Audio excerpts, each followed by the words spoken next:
A grand jury indicting actor Jussie Smollett on 16 felony charges as the two brothers involved in the alleged hoax attack speak out about the incident and their role. Gloria Schmidt is the attorney representing both of them. I won't try to pronounce their names, but you tell us their names, who they are, and what is the latest with them. Sure. My clients are Ola and Abel Osundairo.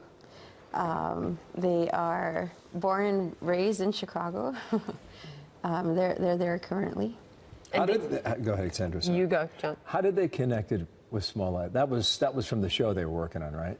Well, they actually knew each other from before, so I think a lot of the media is putting out there that they had just recently met, but no, they had been friends In before. a legal sense, are they in any trouble, aiding and abetting or anything like that possible?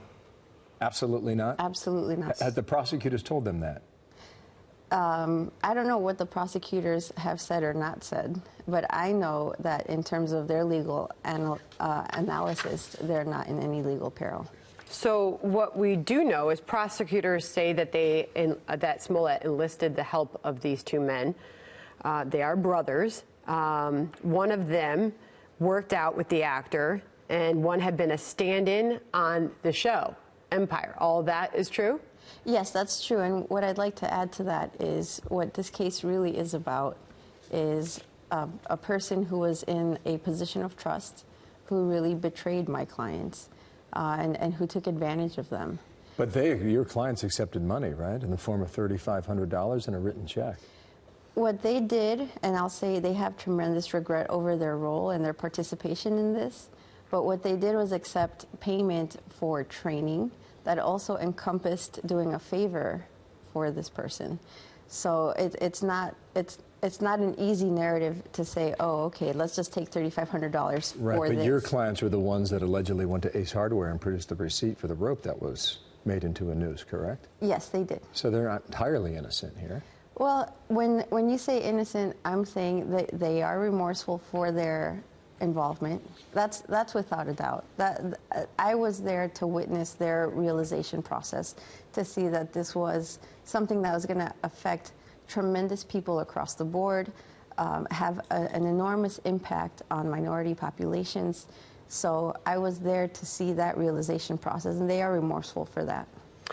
When we go back to the original hours that followed the report of this attack, Smollett said his attackers, the two brothers, poured what he believed was bleach over him and put a noose around his neck. It was then that the investigation launched, and as we know, that turned out into hours, days, tens of thousands of dollars. I hear you saying that they have regret over this incident. Why did they do it? You know, I think that's a great question. I think that everyone wants to know why they did it. I think I'm not the best person to answer that, so I really think that you're going to hear the best from them directly. Mark Garrigus, the attorney for Smollett, says it's overkill. The, what was it, 16 felony charges that came out late on Friday. Here's Garrigus on TV. This is an outrage. The fact that he maintains his innocence makes it even more outrageous. 16 counts. I defy anybody to find any indictment anywhere where somebody has brought 16 counts for being a victim of a hate crime, basically. Was it overkill on behalf of prosecutors? Is that just the way the law works in the beginning stages like this? You know, what's outrageous is that the police are not going to charge someone that they don't have probable cause to. The grand jury is not going to just fluff up 16 counts against someone that there isn't a lot of evidence for. And so when we look at what is Mr. Garrigus really saying, you have to also... He's defending his client, too. He's doing what when he you has to do describe for your his own client. clients as being remorseful, it's easy to be remorseful when you get caught. It is not easy to go through a realization process and realize, hey, I made a bad judgment call trusting this person. And it's also not easy to pick up the pieces of their life right now, but what they're focused on is doing that and moving forward and trying to make this a positive, not just in their lives, but in the community as a whole.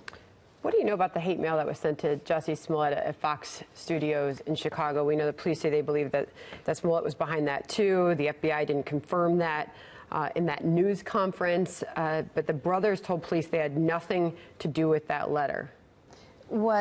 So the brothers are cooperating fully. We have.